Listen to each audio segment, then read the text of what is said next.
ওহ, স্বস্তির একটা বৃষ্টি হইলো কালকে রাত্রে। কিন্তু এত ঝড় হয়েছে, রাত্রেবেলা উঠেছি কিন্তু বরমশাই একটু জেগেই ছিল ঝড় হচ্ছিল বলে, কারণ আমাদের এখানে ঝড় হলে না ভীষণ ভয় লাগে। তা আমি ঘুমিয়েছিলাম, তা এখন উঠে দেখি এখনও বৃষ্টি পড়ছে। তো শুভ সকাল আমার প্রিয় বন্ধুরা, কোচবিহার জেলার ছোট্ট একটা গ্রাম থেকে আমি পিঙ্কি, আর আমার ব্লগ চ্যানেলে তোমাদেরকে অনেক অনেক ভালোবাসা আর অনেক অনেক স্বাগত। তো এরকমই একটা বৃষ্টি হওয়ার খুব দরকার ছিল। তো প্রচুর পরিমাণে বৃষ্টি হয়েছে, প্রচুর মানে বলার মতো না, একদম মানে ঝড় থেকে শুরু করে প্রচণ্ড বৃষ্টি হয়েছে। তো যাই হোক, রাত্রিটা বেশ ভালোই কেটেছে কালকে। রাত্রি তো গরম গরমই ছিল, ফ্যান চালাইছিলাম, তারপরে মাঝরাত্রে ফ্যান বন্ধ করে দেওয়ার পরে এই যে ঝড় বৃষ্টি। তো খুব ভালো ঘুম হয়েছে আমার। আমার তো খুবই ভালো হয়েছে। বৃষ্টিটারও খুব দরকার ছিল। তো এদিকে দেখো ছাগলের যা অবস্থা, মানে সকাল হতে না হতেই ছাগলের কান্নাকাটি শুরু হয়ে গেছে। আর এমন ছাগলটা মানে মানুষের আওয়াজ যদি শোনে তাহলে তার কোনো কথাই নেই, ওই ঘর থেকে কান্নাকাটি শুরু করবে বাচ্চাদের মতো। তো এখন দেখো এই বৃষ্টির মধ্যে আসছে ছাগলটা এখানে এসে, তো বারান্দায় পায়খানা পেছাব করলো, এখন দেখো এখানে দাঁড়িয়ে আছে।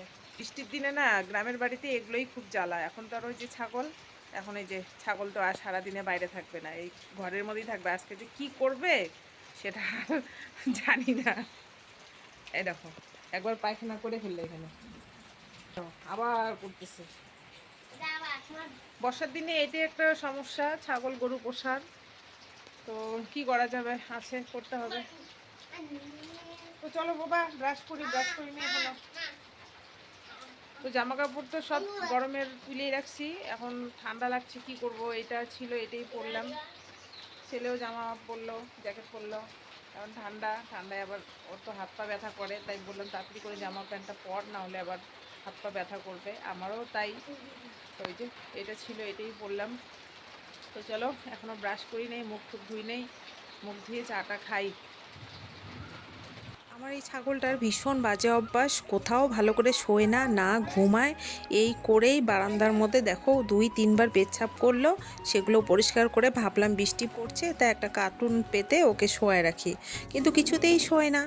তো যাই হোক, ওকে এই করে দিয়ে এসে রান্নাঘরে আসলাম, এই যে দেখো কীরকম করে, দেখো তোমরা। তা যাই হোক, এখন আমরা চা খাবো। ওদের মুড়ি দিলাম, সকালবেলায় ওদের ক্যাচাল লেগে যায়, দেখো মুড়ি বিস্কিট যেটাই দেবো না কেন ক্যাচাল লেগে যায়। আর বাইরের অবস্থাটা দেখো, এত সুন্দর আজকে লাগছে ওয়েদারটা, ভীষণ ভালো লাগছে। অনেক দিন পরে বৃষ্টি হলো, আর গ্রামের বাড়িতে বৃষ্টি পড়লে তো এই যে উঠান ঝাড়ু দাও, 2-3 বার করে পাতা পরিষ্কার করো, এদিকে জল ওইদিকে বের করে দাও। এই হলো আমাদের গ্রামের বাড়ির অবস্থা। তা বরমশাই বসে আছে, বাজারে যাবে আজকে, আমার এক পাশের বাড়ির বাজার এনে দিতে হবে। বাজার বলতে ওই মাছ আর টুকটাক ছাতাটা জিনিস নিয়ে এনে যাও, দিতে হবে। তা ছাতা নিয়ে যাও। কিছুতেই রেনকোট কোথায় রেখেছি খুঁজে পাচ্ছিলাম না, অনেক খোঁজাখুঁজি করলাম, তারপরে খুঁজে পেয়ে এই যে বর এখন গেল। তো দুনিয়ার খাট আলমারি খুলে ঠুলে রেনকোটটা বের করে দিলাম। এই এইমাত্র বিছানার চাদরটা গুছিয়ে এখন এগুলো গুছাবো, গুছায় ঘর দুয়ার মুছবো। যে কোনো জিনিস যখন রাখি তখন মনে থাকে যে না এখানে রেখেছি, বের করার সময় ঠিক খুঁজে পাবো, কিন্তু অনেক দিন হয়ে যায় পরে তো আর বের করানো হয় না। এখন দরকার পড়েছে তার জন্য বের করলাম, আর এখন মনে হলো আচ্ছা এখানে রেখেছি। তো সব জিনিস রাখার সময় আমার এমনই হয়। তো যাই হোক, বর তো রেনকোট পরেই গেল, এটা একটা শান্তি পেলাম আর কি, যে ও ভিজবে না অন্তত পক্ষে, কারণ সকাল থেকে একটু ক্যাচ ক্যাচ করছিল আমার সাথে যে তুমি আমাকে জোর করে বাজারে পাঠাচ্ছ, কিন্তু পাশের বাড়িতে যেহেতু বলেছি মাছ সবজিটা এনে দেব, তো এনে তো দিতে হবে না, যদি না দাও সেটাও তো বলতে হবে। তো যাই হোক, সেগুলো সকালে তো হইলই। এখন দেখো আমি স্নান করে নিয়েছি, আর বৃষ্টি পড়লে না অনেক কাজ থাকে বন্ধুরা, এত মানে কাজ কাজ করে আমি শেষ করতে পারি না। আজকে আমার রান্না করতে যেতে বেলা 1টা বেজে গেছে। তো এদিকে আজকে আবার বৃহস্পতিবার, ঠাকুর পূজা দিতে হবে। বৃহস্পতিবার দিন তো তোমরা জানোই কাজটা একটু বেশিই থাকে ঠাকুর ঘরে। তার ওই পেঁপেটা দেখলে না তোমরা জানলার বাইরে রান্নাঘরের সামনে, ওই পেঁপেটা পেড়ে এনেছি, ঠাকুরকে আজকে দেব। আমি যে কোনো ফল গাছে হলে পরে ঠাকুরকে দেই প্রথমেই।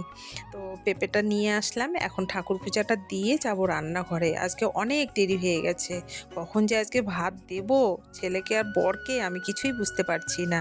আবার ঠাকুর পূজাটা তৃপ্তি করে না দিলেও না ভালো লাগে না, জানো তো। একদম প্রতিদিন প্রতিদিন ঠাকুরের ফটো মুছে চন্দন পরিয়ে স্নান করিয়ে আমি পূজা দিই।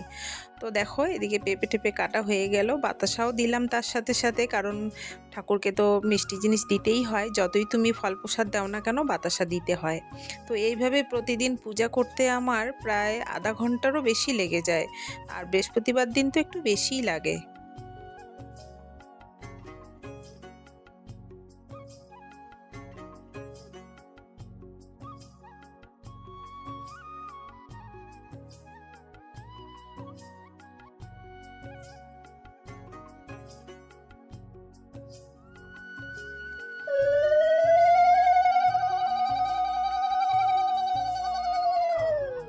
রান্নাঘরে এসে ওই যে হাঁড়ি চাপিয়ে দিয়েছি ভাত বসাবো, তা হাঁড়ি চাপিয়ে দেওয়ার পরেই 3জন আত্মীয় আসলো।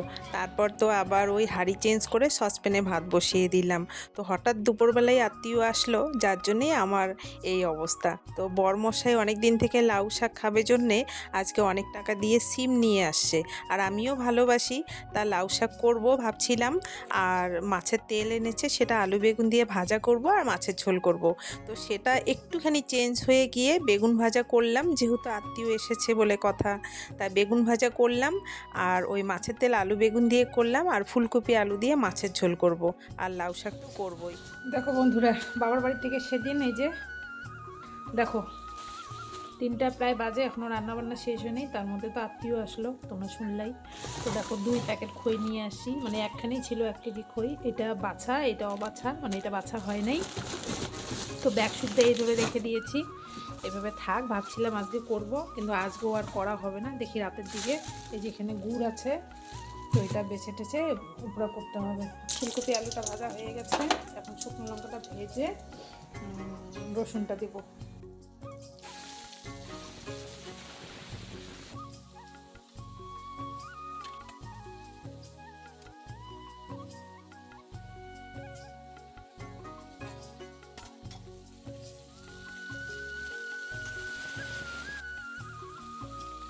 তা রান্না করতে করতে আত্মীয়কে চা বিস্কিট চানাচুর দিয়ে আপ্যায়ন করলাম, আর রান্নাটা এখন কমপ্লিট করব। খুব তাড়াহুড়ো করে রান্না করছি, 2টা ওভেনেই 2টা কড়াই বসিয়ে দিয়ে রান্না করছি। শাকটা প্রায় হয়েই গেছে, আর ওইদিকে মাছের ঝোল বসিয়েছি। আর আজকে প্রত্যেকটা রান্না অসাধারণ হয়েছে বন্ধুরা। আমার নিজের রান্নার প্রশংসা আমি নিজেই করি, সবাই তো করে আমি নিজেও করি।